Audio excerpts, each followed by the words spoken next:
morning to all here today. We are thrilled at Experimenter to host Marg magazine on the launch of their latest volume in the Reader series, Readings on Dance from 75 Years of Mag. A heartiest congratulations to the Marg magazine team and all of its contributors over the years on completing 75 years, which is truly an achievement.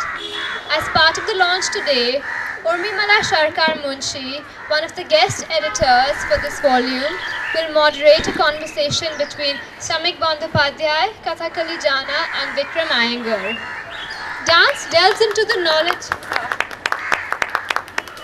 An applause for all the speakers with us today. Dance delves into the knowledge-making potential of physicality by interweaving the reality of the dancer's body with culture-specific nuances of history, location, gender, and identity. We at Experimenter are especially pleased that today's launch coincides with our ongoing exhibition, Skin to Skin by Bhasha Chakravarti, her first solo exhibition at the gallery as well as the country, curated by Shaunak Mahbubani. This exhibition foregrounds the relationship between the body and its gestures as carriers of subjectivities and historical entanglement. I hope that after today's talk concludes, you will take some time to view the exhibition, as you might find that many thoughts and ideas reverberate in Bhasha's paintings and installation. Bhasha too is deeply interested in the edges of the body, in the exploration of skin as a medium through which we know the world around us and thus ourselves. Bhasha creates a deeply palpable visual language predominantly from live figure drawing and painting sessions with intimate relationships. Performing a series of acrobatic gestures with fingers, limbs, and torso, pulling and clutching, her works bear a close resemblance to the physical and aesthetic properties of dance as a form. We hope that today's evening is deeply invigorating and enriching for all present. I'd ask Jyotsna to come and introduce today's the issue we are launching today and ask her to introduce the speakers as well. Thank you, Jyotsna.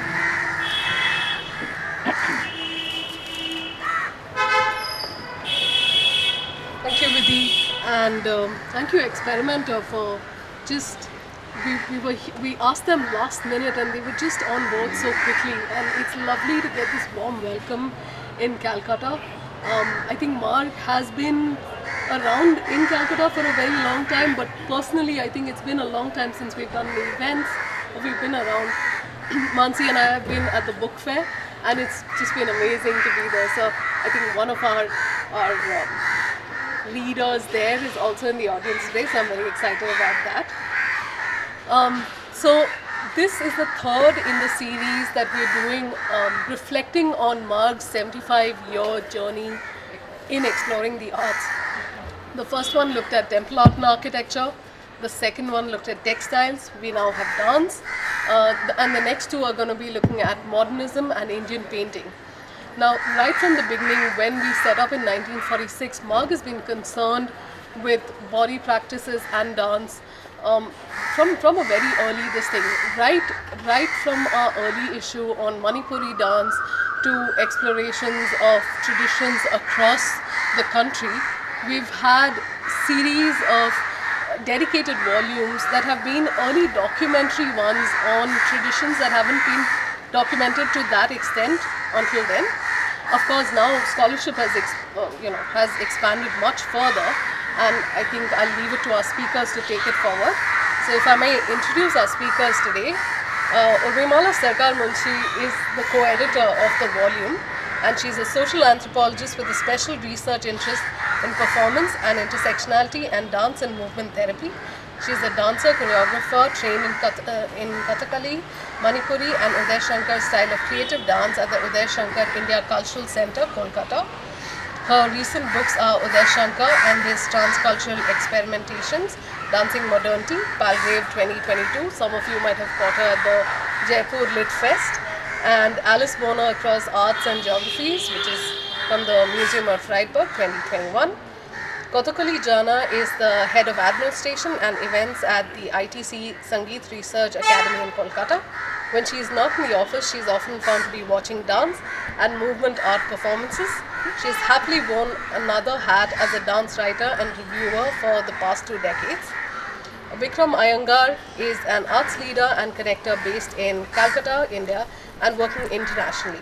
He is a dancer, choreographer, director, curator, presenter, arts consultant, and administrator, and arts research writer.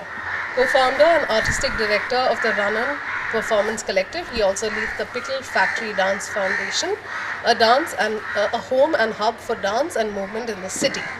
His scope of work spans practice, discourse, critique, ideation, strategy, and management, revolving around the central tenet of creating deep connections with and through the arts. And finally, to start our evening, I'd like to introduce Samik Bandyopadhyay, who's, I think, been a teacher to a lot of us. His bio is really long, so I'm going to cherry pick from this. He's a scholar, editor, publisher, translator, lexicographer, bibliophile, and a critic of the arts. He's been the Rabindranath Tagore National Fellow at the School of Arts and Aesthetics, JNU, visiting professor, SAA, JNU, visiting professor, ICR chair at the Department of Theatre Studies, Freie University, Berlin. He has delivered the Donald Charlton Lecture, Warwick University, in November 2010, and was was visiting faculty at the annual Film Appreciation course organized by FTII in India and at NFAI, Pune, between 1985 and 2011. I can go on, but I think it makes more sense Please to don't. let... That's enough, more than enough. I'm going to stop here, and I'm going to let Shamikta introduce possibly what Marg has done for dance studies and what it hasn't done and what we should be doing in the next 75 years. So if I could please invite all our speakers up here.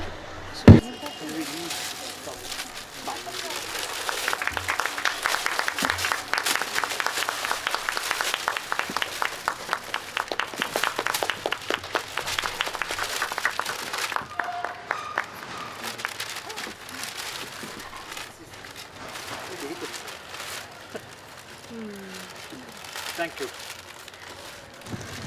Thank you formally from editors. I am actually speaking also on behalf of Anita Cherian.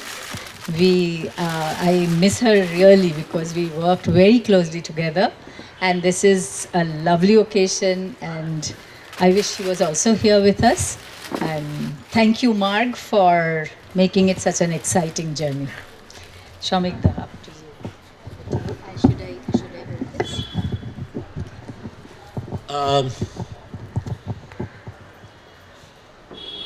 I think I'm the oldest person here. I'll be 83 this year. And so naturally my association with Marg and my memories of Marg are very old memories. So let's go back to the 60s when I came into maturity, came into my senses maybe. And I recall a period in the 60s, late 50s, early 60s, throughout the 60s. This was a great time in this city when there was an institution called the Music Conference.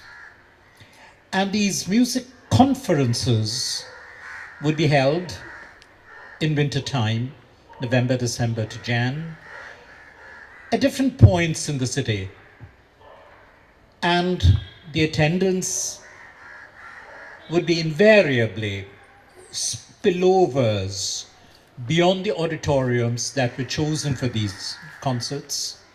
Basically concerts, not conferences, but they were called music conferences. There was the All India Music Conference, the All Bengal Music Conference, the Dover Lane Music Conference, which was one of the later editions. And I remember in central Calcutta, in the old Mahajati Sadan, one of the old halls which had been inaugurated historically by Netaji Subhash Chandra Bose, in the presence of Deshabandhu C.R. Das, and one of the regular conferences would be held there. And the great masters of Indian classical music Vinayak Patwardhan was still there. Pandit Omkarnath Thakur was still there. Of course, Ustad Alauddin Khan Sahab. And the next generation had come up. Bhimsen Joshi, Gangubai Hangal, Ali Akbar Khan, Ravi Shankar, Bismillah Khan, Pannalal Ghosh. All of them were there. And part of the whole night concerts, it would, a concert or one of these conferences would last for 4 days or 5 days, 4 or 5 evenings, and one night, whole night performance, and that would feature a dancer. And the dancers I remember, so that was my first exposure. Just out of college, out of university, savoring music, dance, the arts, opening up, opening out. And dance comes to me with the dancers I remember performing in these concerts. Damayanti Joshi, Roshan Kumari. They were part of this scenario. And occasionally Gopi Kissan, who had appeared in cinema by then.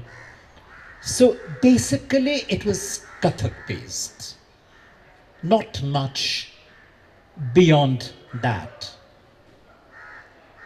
Uday Shankar was still in town, occasionally performing, doing a play, a dance theatre, which would run for a fortnight, sometimes a month. Some exquisite works like his work on a poem by Tagore, Shaman Nukkoti, and his experiment with cinema and dance combining, not so much of an aesthetic triumph, a kind of a falling off from the heights, Shankar's call. But one could see the possibilities, not realized, not achieved yet. So that was how it was opening up. The IPTA, the Indian People's Theatre Association, was still there. And the 50s, you will remember, the Second World War was over, and the horror of the Hiroshima and Nagasaki explosions were there. Horrors never imagined, horrors never conceived by human imagination. And the fear, the threat. So a worldwide peace movement which would bring down particularly people working in different fields of culture together. Something that had not happened in India before that.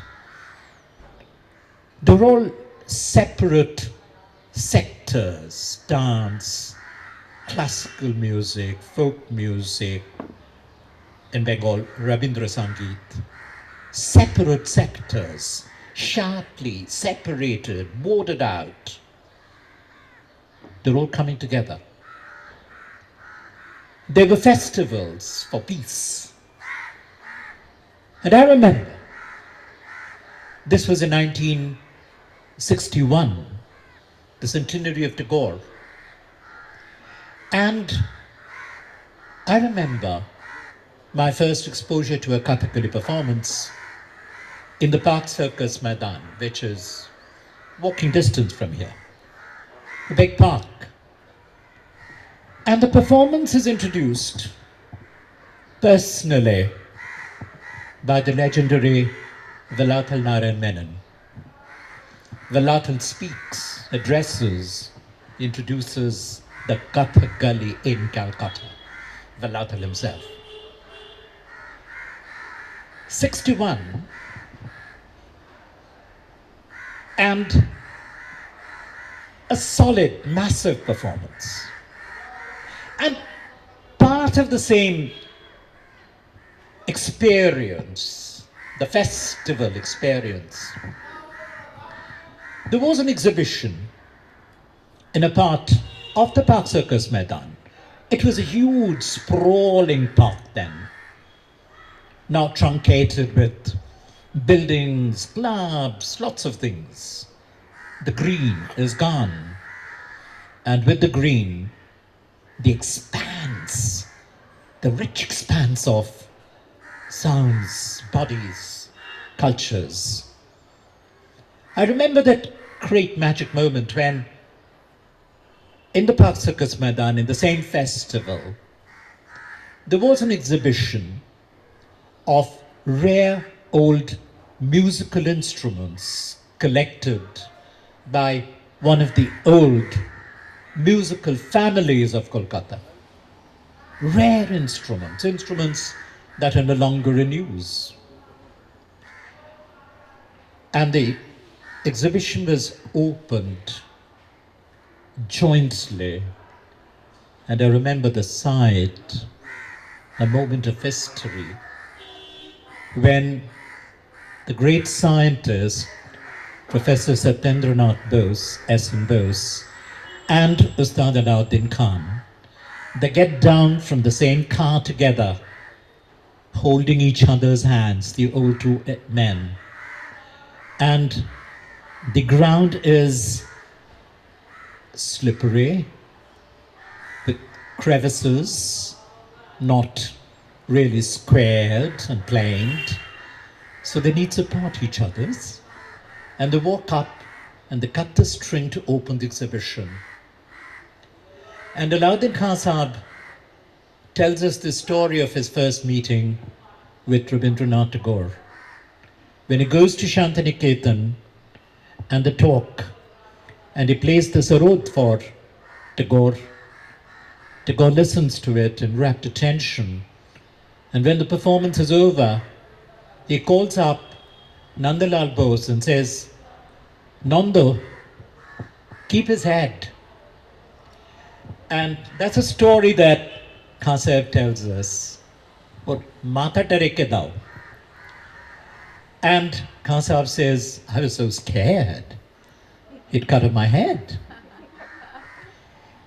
And then Khan Sahib sings a raga that he dedicates to Tagore on the occasion of his centenary.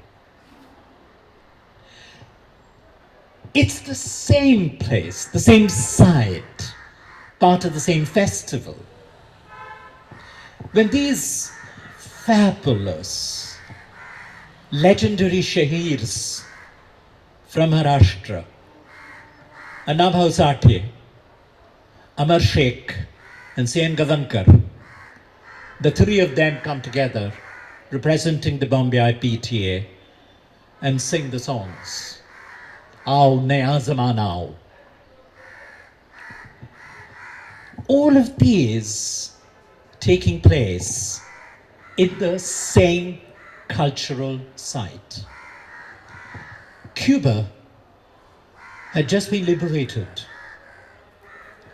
So, for the Tagore centenary being celebrated by the All India Peace Council, Fidel Castro sends a personal message, and the message is carried to India by the great ballerina Alicia Alonso.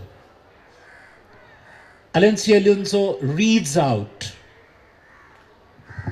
in the open air on the Park Circus Maidan stage. And then, on a wooden cracked stage, Alicia Alonso dances. And we had read before her arrival of the amounts of money that is spent on her insurance, the insurance of her limbs and bodies. Rare, dancing limbs, those great limbs, they're all insured. And she risks everything for the cause of peace in Calcutta. We had a private small meeting with Alicia and her husband, the choreographer, Roberto Alonso. And she tells us the story. Immediately after the liberation of Cuba, things were uncertain. And there were messages to Alonso, both of them, the Alonsos, from the United States and Paris and elsewhere, asking them to migrate because the commies will destroy dance. They have no future. Contracts, offers were coming. They were in two minds. It was the third or fourth night after the liberation of Cuba. Late in the night, past midnight, nearer 1 o'clock, there's a bell downstairs. And they ring back and they're told it's Fidel Castro come to visit them. And Castro comes up with 3 of his ministers, assistants, and says, sorry, these 4 days have been so hectic and busy, I didn't have time to come to you. I'm sorry. Apologizes Fidel Castro. And says, this is the only time I have. I'm sorry that I'm disturbing you past midnight. But whatever you need to restart your ballet, your company, your place, tell us what you need. They will be done. They will be provided for. And no bureaucracy, no red tape. The decisions are taken there. The orders are passed there personally by Castro to the people who are responsible. And thing takes off. So Alicia says, if that's how it is, I can be the bearer of a message that Fidel Castro asks me to read. If a man has that respect, that reverence for dance, and that's why I'm here.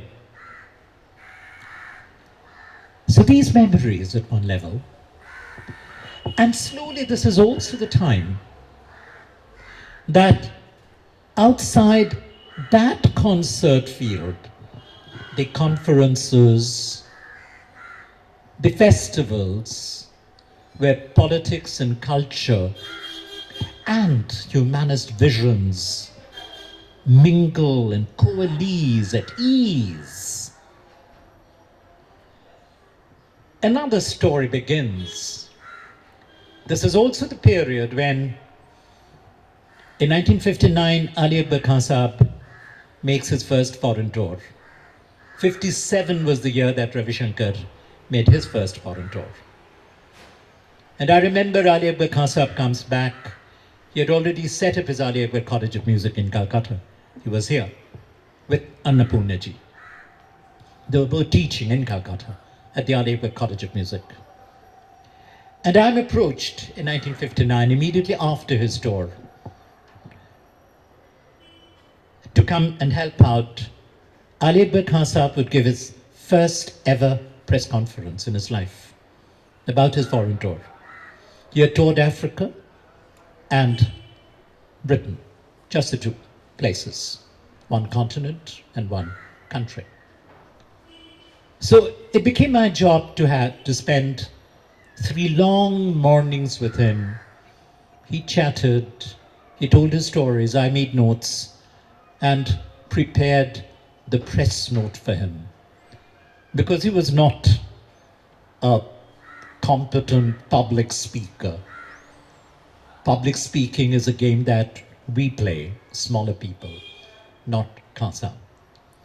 So that's the least that we can do, write his text for him, and then people can ask him questions.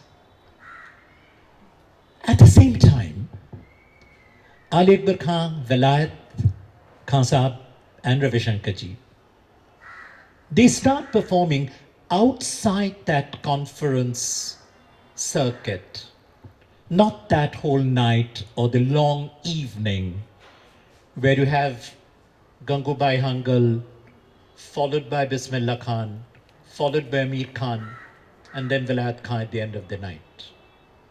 How can we take all that? So a different culture begins. The old New Empire Theatre was still there. Sunday mornings, there would be special concerts, and I attended several of them, and I have the brochures with me, historic brochures, archival brochures. I remember Ravi Shankar and Indrani Rahman sharing the space for Sunday morning. Because a classical dancer on her own with a particular classical dance form doesn't yet have a large enough audience, a large enough clientele. And it's an experiment of presentation, an experiment of performance. So I have with me brochures of Ravi Shankar, Indrani Rahman, Vilayat Khan Sahab, Damayanti Joshi, Yamini Krishnamurti making her first appearance in Kolkata, but sharing space with Ustad Ali Akbar Khan. A different kind of performance, presentation, sharing, the spread of culture. And right in the middle of this, I don't remember the year, and I'm so busy at the moment because I'm an editor, a book editor, I edit books. I call myself in Bengali a mistri, a karigar, working with books. That's my field. And I'm so busy that I didn't have time to bring it out from my shelves. But my first academic reading of Indian dance as a whole, because I wanted to get the basic knowledge, the background, was a massive volume, probably, Jyotsna, it was the 25th year of Marg or something like that, when a massive volume called The Classical and Folk Dances of India, I still have it, I cherish it, and all those issues dedicated to the different dance forms, including one on the folk dances of India, they were all part of that volume. And I cherish and I have that volume. So that is my first connection, my first intimate relationship with Marg. Part of my learning, my training, imbibing, enjoying, seeping in the soul culture. So the moment Urmimala suggested that I should be here in this occasion, a complete outsider, I'm no dancer, I'm no dance scholar, I make books.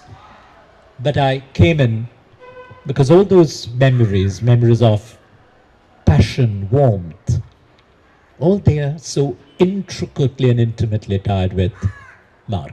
Thank you.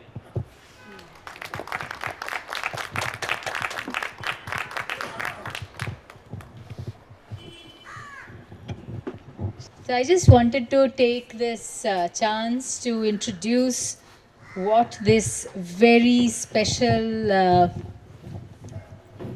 is it okay here? Or should I go there? No, it's okay. Okay. So,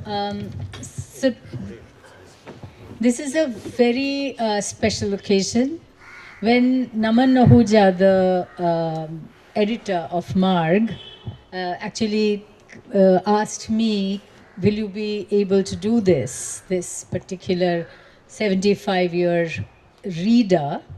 I was scared.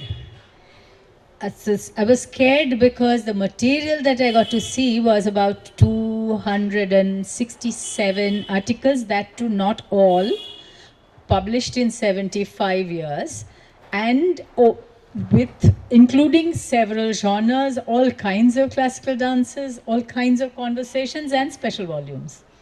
So it was very, very important that I had, a kind of complete vision, and I thought that I didn't have it. So I and Anita agreed to do it together. Anita Cherian, who is in Ambedkar University, she's an associate professor, at the moment dean also. So, and we thought that we would look at these articles. We looked at the articles, and I literally actually made 5 baskets.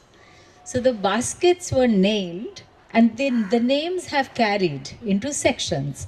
The baskets were named Heredity, Heritage, and Art Patronage. That was the first one. Second one was Regional Performances and Living Traditions. The third one was Presenting and Representing the Classical. The fourth one was, I think, the Guru, Shishya, and Parampara. And the fifth one was Dancing in the Contemporary Times. So each of the articles, many of the articles belong to 2 or more sections, but we were dropping articles in bags, and we were trying to see what all comes into this bag. And we came up with very interesting things. What we found is Marg has actually looked at visual art and danced through visual art.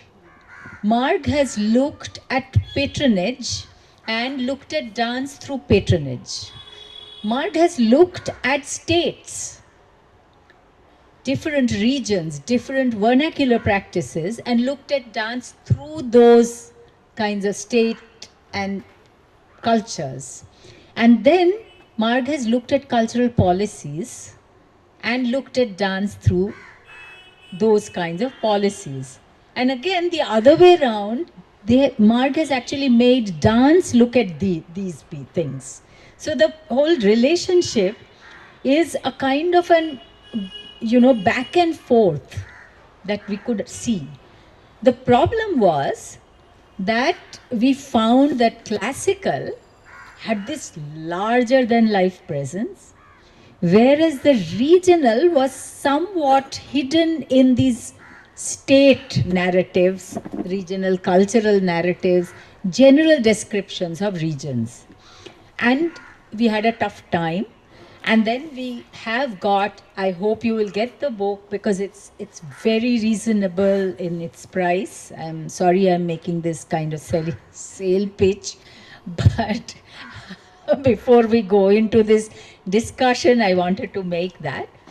And I just wanted to kind of start with the question that what do you think of these sections? Do you think that these sections would suddenly make people start reading about dance once again?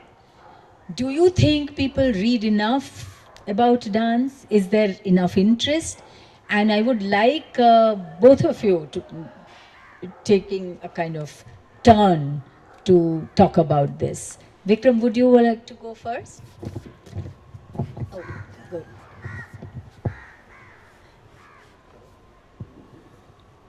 Technically challenged.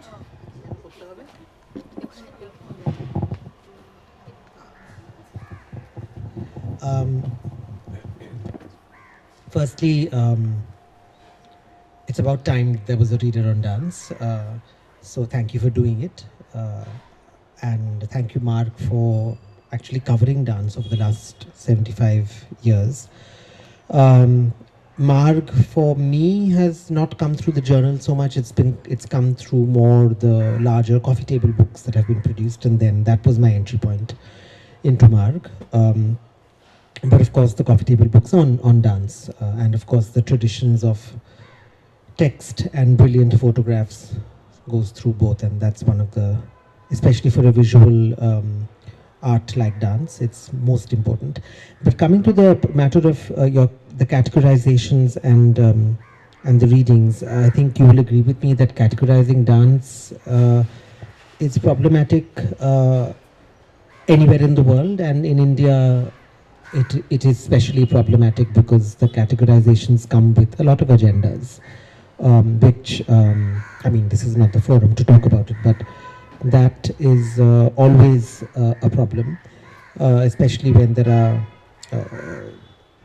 weighted terms like classical and folk and tribal and all these things which are not true translations of, say, Shastriya or Lok, or they're not true translations. They are sort of borrowings of a Western vocabulary. So any categorization is problematic. But then, how do you create a reader and offer selections from this vast 75-year-old buffet without doing some sort of guideline route map through it? So in that sense, I think for me to answer whether it's working or not working, I would have to read it and see. But what I like about the categorizations is that it's not just about the categorizations that we are used to in terms of classical folk, blah, blah, blah. That wasn't me. But also that there are categorization topics or baskets, as you put them, which are more idea baskets. So sort of when you talk about the regional and what is that, the relationship between the regional to dance as well as other things. So I'm looking forward to reading all those sort of different categorizations as well. As to the question of do people read enough and whether this will encourage people to read, that's a fraught question. I do feel that dance in India suffers from too much practice. And while I value practice a lot, I think dance in India suffers from, when I say it suffers from too much practice, I mean it suffers from too much thoughtless practice. And the thought can only come with engagement, whether you read or whether you hear Samik speak or whatever, some kind of engagement with the ideas that dance has embedded in itself. It's not that something else is being talked about and dance has to respond to it. Dance is a repository of ideas. It is not a repository of techniques. And unfortunately, I feel that a lot of what we do as dancers in this country is learn a technique. Most of the time, not very well either. So that, I think, I'll just leave it there and pass it on to Kathakali. Thank you, Vikram. I will first apologize by saying that I'm not the most articulate person, and I will only say what is coming to my mind right now. With regard to reading and dancers reading, particularly practitioners reading, I think specifically in the area of dance and a lot of it in the area of music too, because I'm also closely associated with music and musicians, I find that the intellectual tools of inquiry and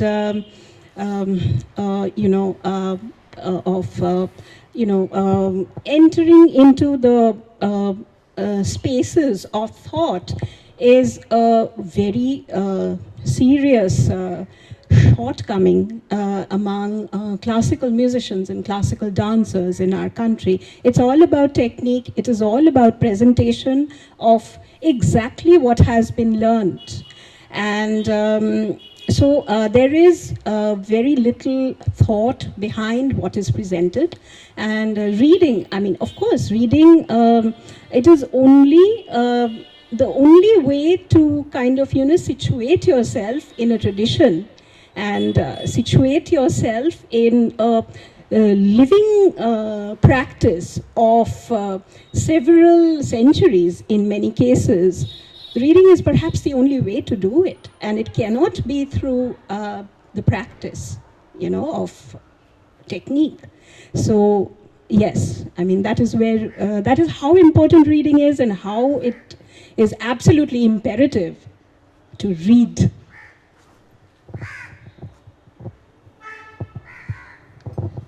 Thank you so much. The thought that comes to my mind at this point is that, so dance in many ways, the body that we dance with is the tool, but it's also the space where dance is performed. The movements are performed, so it houses the movements. So in a way, I think understanding and owning also requires a bit of reading. And I was also thinking, in a dance conference where there was a dialogue between a lot of dancers and a lot of dance writers, one of the very famous dancers said that dance can only be danced. It cannot be written. And today, listening to Samik, I was just thinking that what if nobody wrote or spoke dance?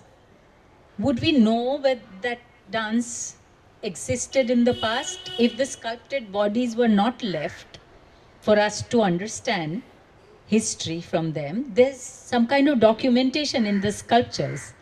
So if that was not needed, people did not feel that we have to immortalize some things as reference books, then would dance actually exist or have some shape with us? So dance writing is as important as dancing.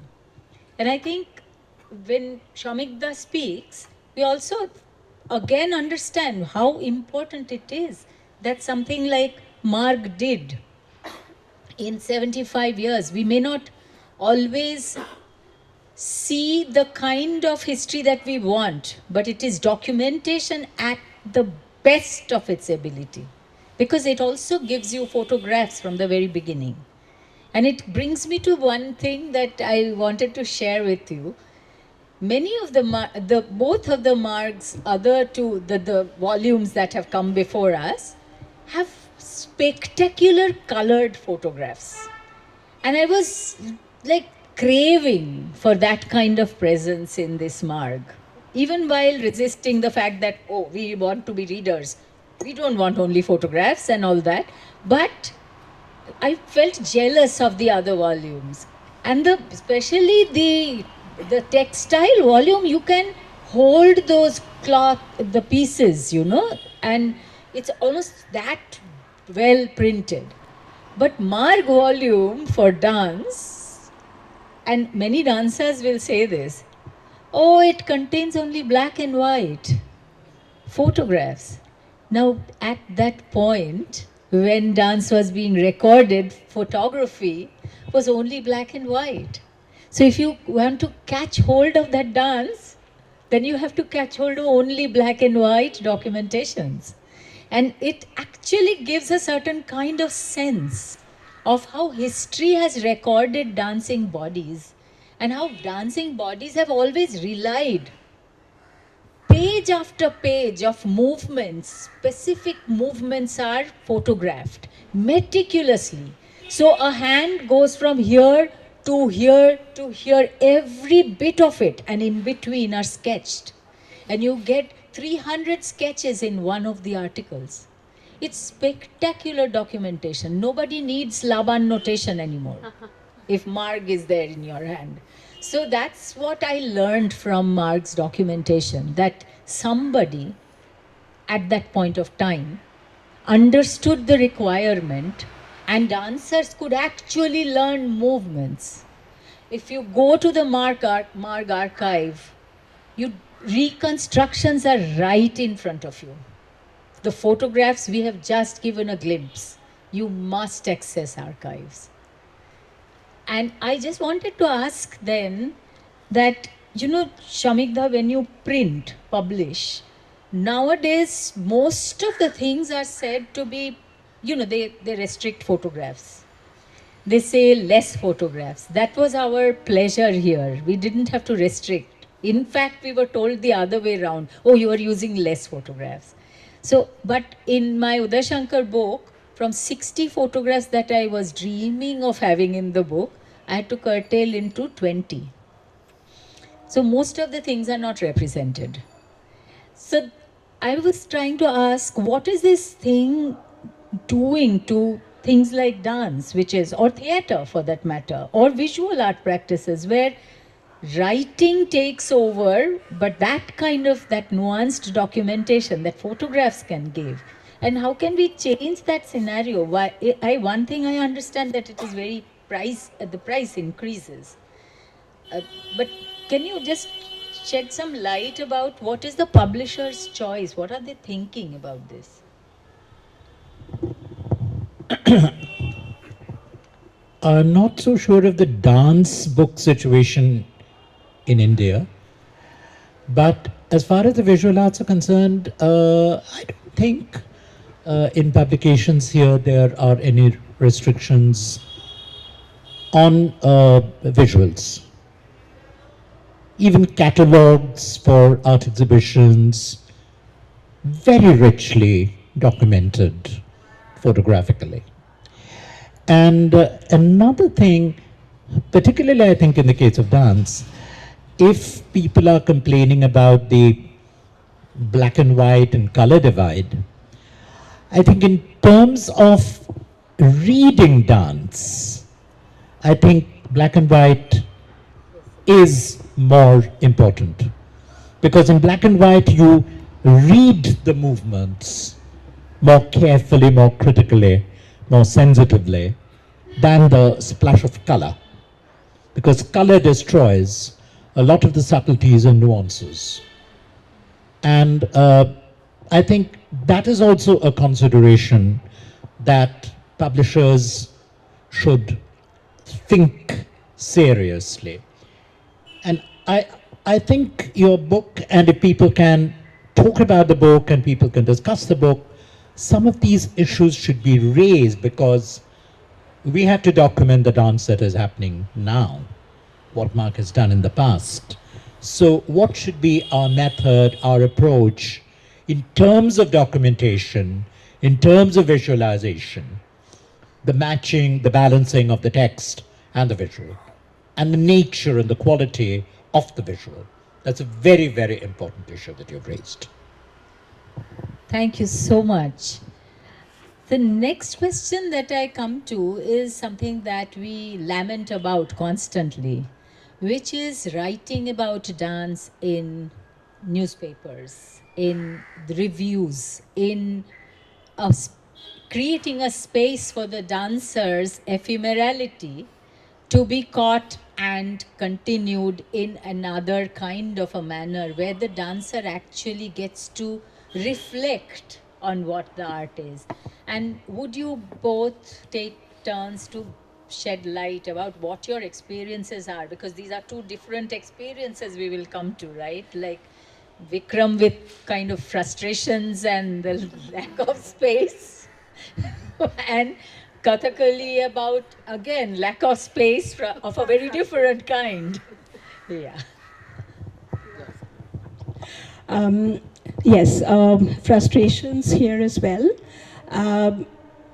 Very personally, when I started writing for the Telegraph, the lead article used to be 750 words, and there was a full page every Saturday dedicated to the arts. The page is called The Arts. Of course, a lot of it is visual arts, because that is traditionally the most lucrative of the forms.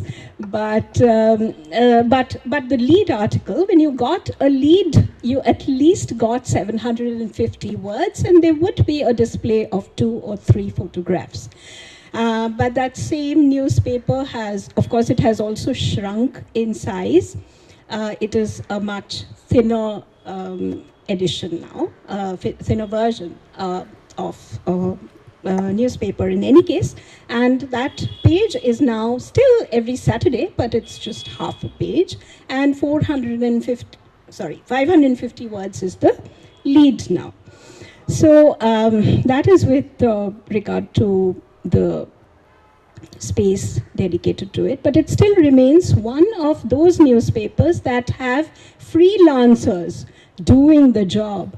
But in a lot of newspapers across the country, except a few, journalists are sent to cover uh, these events, and anyone who happens to be free is sent. And after a person has done 2 or 3 of these, she becomes a specialist, and then she wears that hat with much pride. And what happens is, of course, yes. So it is only about who, where, what. And there is no criticality in the writing, because obviously they're not even trained to write about it. And so there is no analysis, and there is no context, because they are unfortunately not even aware of a context. And this context is, I'm talking about both aesthetic as well as historic. And with no field knowledge and no domain knowledge, the writing is of a very, very perfunctory quality. So that is, and unfortunately, that is the only kind of documentation that is going to remain, sadly, irrespective of the quality of the work. Because the writing is only about, it is what the choreographer's note contained, and what the invitation card contained, the credits, and a few words such as good, bad, nice, happy, and that's it. Yes, unfortunately, I do not have any words in disagreement. But just to pick up from a dancer's point of view, this whole thing of where is dance written on a daily, apart from journals, which is again a different kind of more discursive writing, but the newspaper, a daily newspaper, even if it's once a week, brings writing to everyone in a sense. And that's, I think, the value of having the arts written about it in newspaper, because whether you read it or not, there is the sports section, so there is the arts section. Of course, when they diminished the paper, they did not think to diminish the sports section. So that's another story. But I think to pick up from what you're saying in terms of the criticality of writing, and the my question, of course, is with reference to a conversation we were having just now, is do dancers really want criticality in their reviews? That is a very large question that it's up to the dancers to answer. Do you want criticality? Do you want people to ask you questions, or do you want to be asked to reflect on your own work? Not in, telling someone that something is bad is unhelpful, but do you want to be made to look at, okay, I've done that, I've presented that, I've made it, I was in it, and here is an opportunity for me to actually look at it from the outside, objectively. Do we actually want that? Because unless you want it, no one's going to demand it. And of course, if you don't want it and don't demand it, the newspapers are going to cut it. There's, it's, as you're saying, it's not lucrative to write on any art.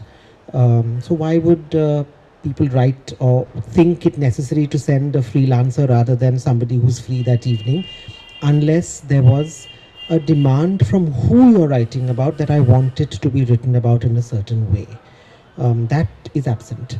And that goes back to the idea of criticality and reading. A very important thing that Samik said is about reading the body in black and white, and the habit of reading the body rather than just doing the body is not part of our dance education. And I'm using dance education as a phrase rather than dance training, because dance training, we have brilliant dance training. There's no question about it.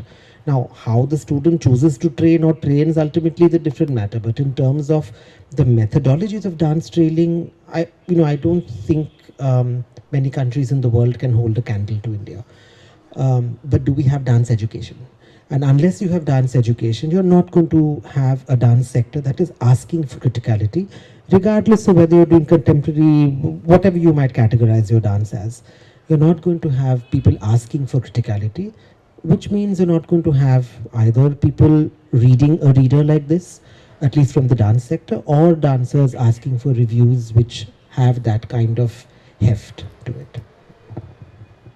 Thank you so much. I think we have some time for Sorry.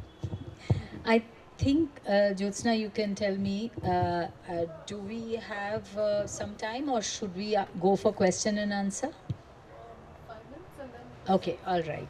So I just wanted to say something here, and I feel that we are really discussing something very important here. I mean, I think this conversation needs to happen at many different spaces in as many times, and I know that you guys have been trying, and so have we in our smaller ways.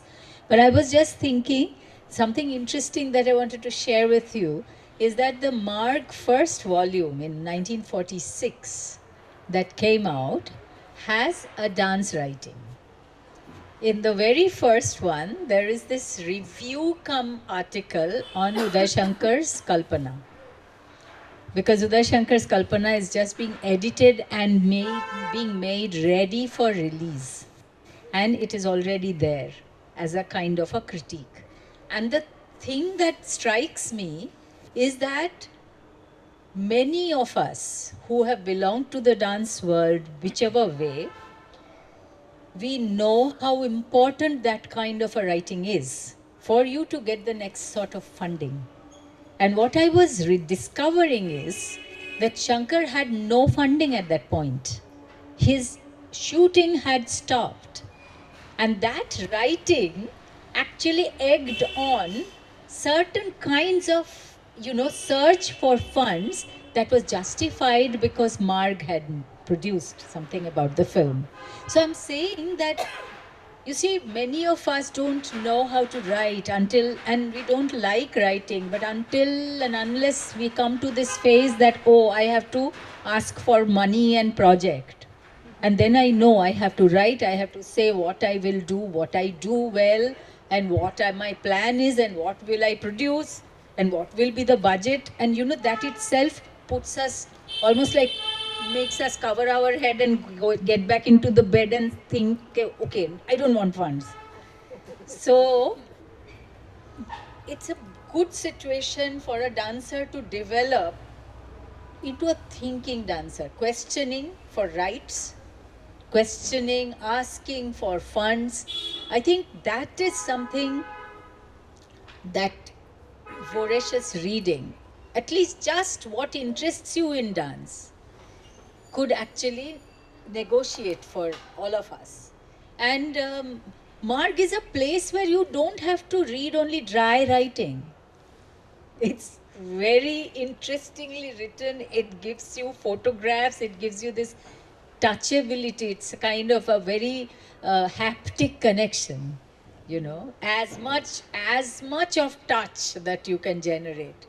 So I think, I'm making a propaganda speech here, but yeah, so be it. Yeah, and I want Samik to give us the concluding remark. I just wanted to add up on what Kathakali, Vikram and Urmi said, and take just a step forward.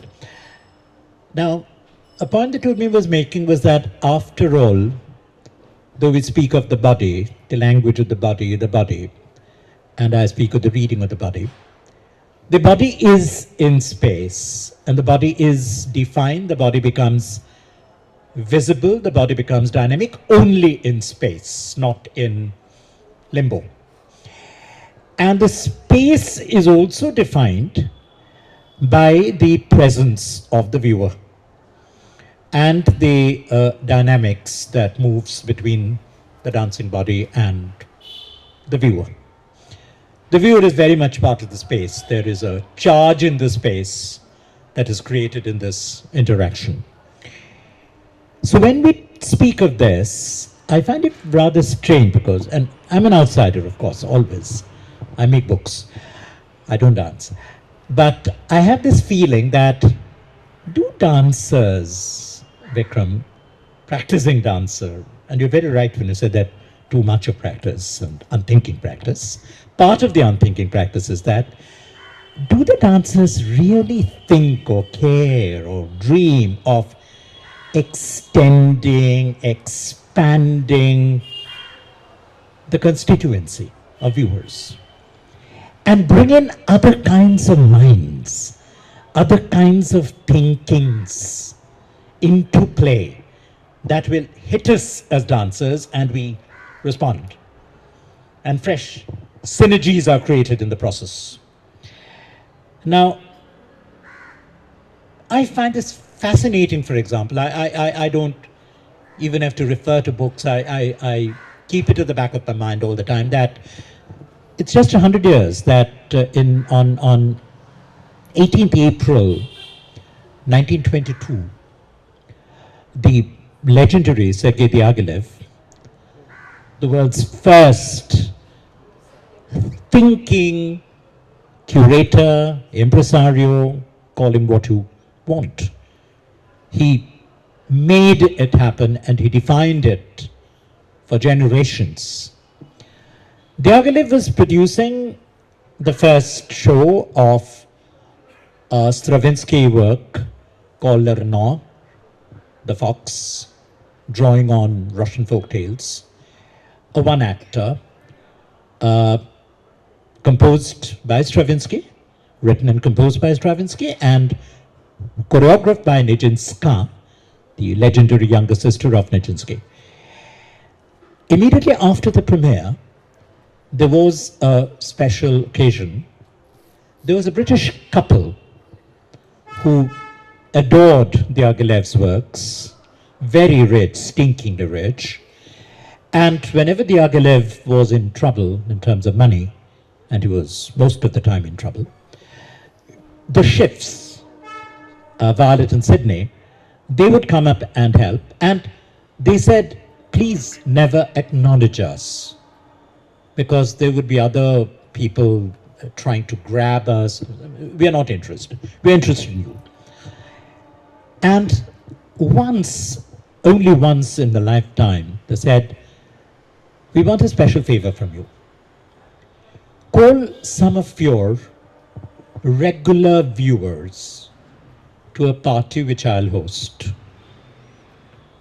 The first time, the only time ever that the Schiffs surfaced. And 18th April, immediately after the premiere of Le Renard in Paris, on Avenue Kléber, in an old hotel called the Majestic, 40 or 50 guests were invited. And the guests included Marcel Proust, James Joyce, T.S. Eliot, Pablo Picasso, Georges Rouault, of course, Stravinsky. And I remember in 2010, the Victoria and Albert Museum held an exhibition on Diaghilev and his work. And even the whole ambience of the exhibition.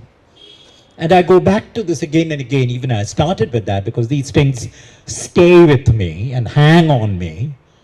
The larger space in which dance belongs, in which dance grows naturally, and it needs that space, not just the dancer practicing and mastering the skill. I remember when I walk into the exhibition at the Victoria and Albert, the first room has two huge canvases by Edgar Degas of the ballerinas, and Degas had made his sketches at the rehearsals of the Ballet Russe of Diaghilev. And then he developed them into these paintings. So the paintings are there. That's your entry point into the exhibition, through Degas. The next room is dedicated to Stravinsky. The various versions on film clips of The Rites of Spring that Stravinsky wrote and composed for Diaghilev. The third room was dedicated to that Schiff evening So the menu card was there, the invitation was there, and for the guests, something associated with every individual guest.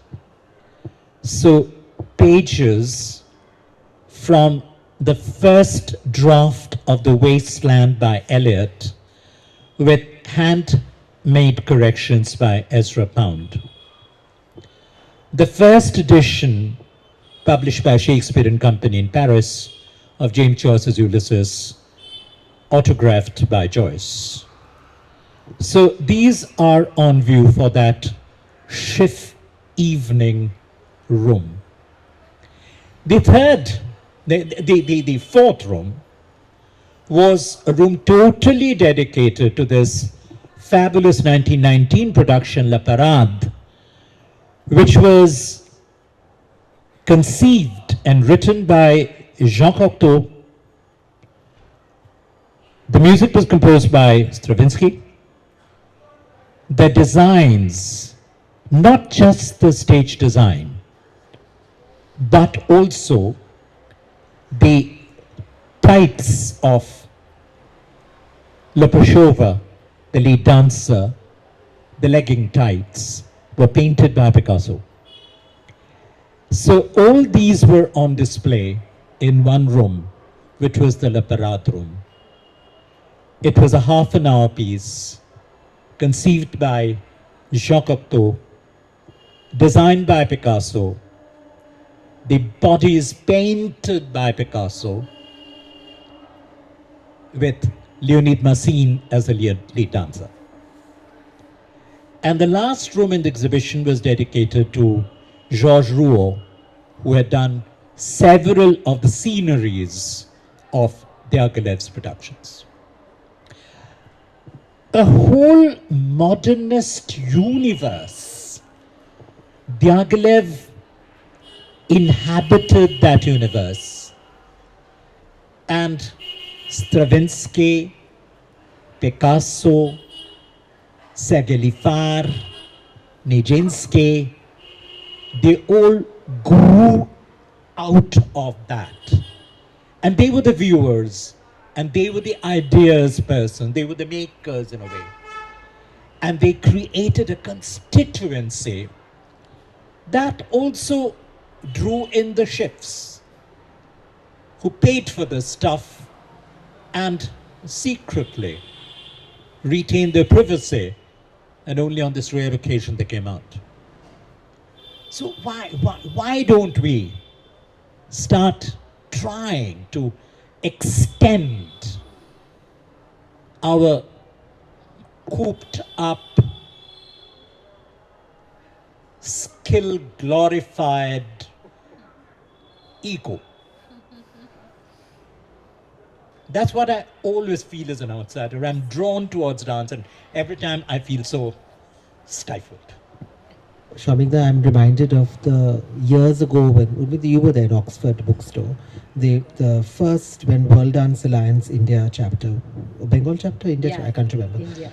And Shamikda, you were again opening the chapter, and you asked exactly the same question, and you had the anecdote about, can't remember the dancer's name, in the US, the dancer you had gone to see around the hill, there was, I can't remember her name now.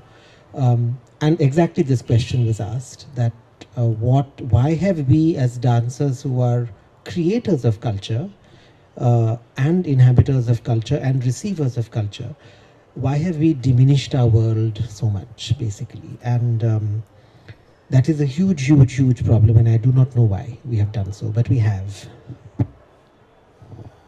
Thank you for such a charged time. I would like to ask you if you have some urgent questions, you want to ask anything, anything to do with the book, anything to do with anything the speakers have already said, or some question that is really making you, restless. So, yeah.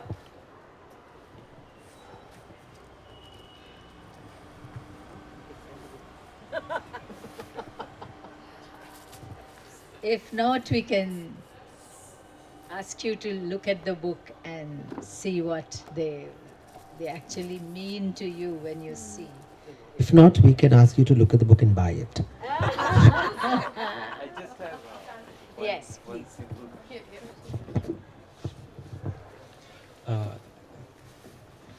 I'll just start with the question because I don't have any other words about this. So I happened to write in Hindi about the contemporary dance, and the exact meaning, exact translation of the word I found was the Samkalin Nritya or Adhunik Nritya. So even though I was practicing contemporary dance for a long period of time, this was the first time that I actually looked into the word Samkalin Nritya. It felt very peculiar, very foreign to me. So I just happened to ask this: is there any? I don't know if it's important or not, or how important it is to know the Hindi of contemporary world, but the question of Indianness keeps coming in the books and I keep reading. So I just felt that in the Hindi language, is there any word that we use for the dance that we usually doing? I actually don't know the answer, but I want to say something that is related to your question, and it's important, I guess. So the contemporary, the term modern and the term contemporary are two English terms. Otherwise, they are kind of clueless about what dance means to them or what they mean to dance. It's just that at that moment of time when there was so much of anxiousness and anxiety about breaking out of the ballet of moment of control of bodies, that people wanted to do something else. And they called it modern, and slowly as dance happens to exist in a body, the body constantly tries to regularize what new thing has happened. So it became a kind of vocabulary at this point. So modern dance happened to happen in the West for the first time, accidentally. And also in the contemporary, disgust with the modern times and modern dances. I'm simplifying times and spaces very much. But if you see, again, there is a kind of a quest that I don't want this pedagogy to be fed to me. I want to own my dance. So contemporary dance again broke off from what was modern. So what I'm saying, trying to say, I guess, is that in the West also these are experimental terms which stuck and which became larger than life. And because we came next, it's either my way or the highway here. So it is like you either say contemporary. When you say contemporary, do you do that grammar? Which school do you follow? Modern dance, which school? Martha Graham? No, this is not Martha Graham technique. I'm sorry. So you're not doing modern dance. But modern is an English term. We can everyone own, all of us owns modern. Modern is a moment for us. Modern is a time. Modern is a consciousness. Modern is a body. Right? So own your words. Make your words. Own your words. Nobody can control your terms. It's only the citation that is required.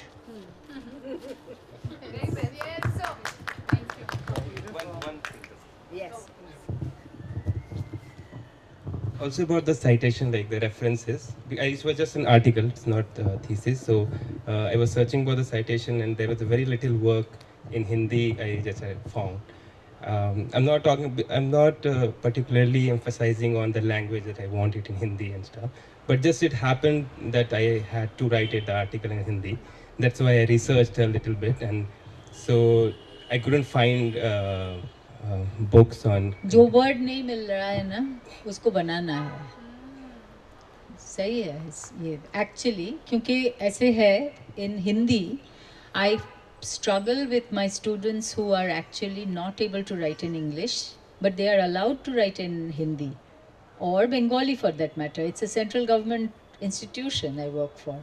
So they cannot ask you to only write in English. So what happens is, the problem is, first is that many people who have problems in writing in English also have problems in reading academic English. Number one. Number two is those kinds of rich translations are not possible. It's not happened yet. You be the person, you be the change that you want to see is the only way out. And in a way, you are very lucky that you will be setting the pattern. Thank you. And also, this whole thing of translation goes back to what I was also saying earlier about the classical and the folk, and that's the reverse translation from Shastriya to classical makes no sense. And this contemporary to Samakalin also makes no sense. But so much of that happens in, especially also when since we're talking about writing on dance, and since English has become or happens to be the language that most writing is in. For example, Bharatanatyam is in English abroad, a lot of places it's called dance theatre. Now, dance theatre as a term has its own history, which has nothing to do with Bharatanatyam, which has nothing to do with anything that any Indian form is doing.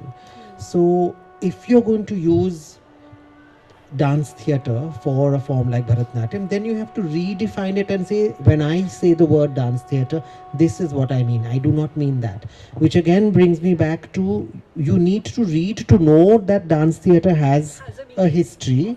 So you can't just pick it up and use it, like even now, a dance theatre presented by so-and-so. What does that mean?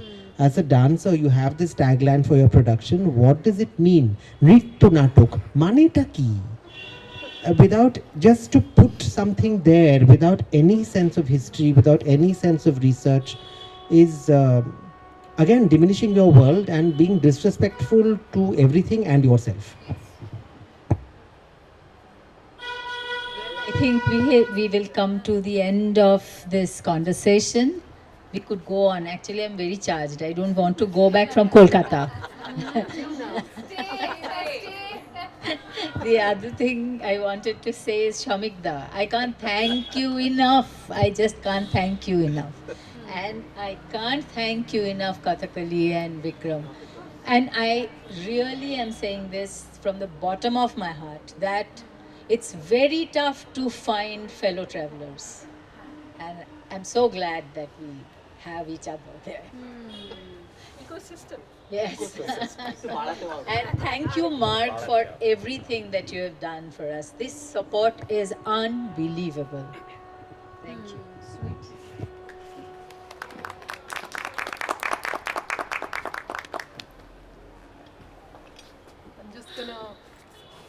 I'm just gonna take a minute to thank everybody. Thank you, Experimenter, Joshua and Vidhi, especially for setting all this up and really helping us.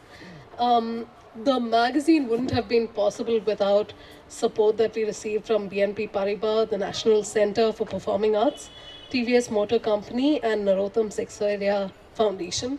But it would have been impossible if Urmimala Sarkar and Anita Cherian didn't do all the work that needed to distill 75 years into one.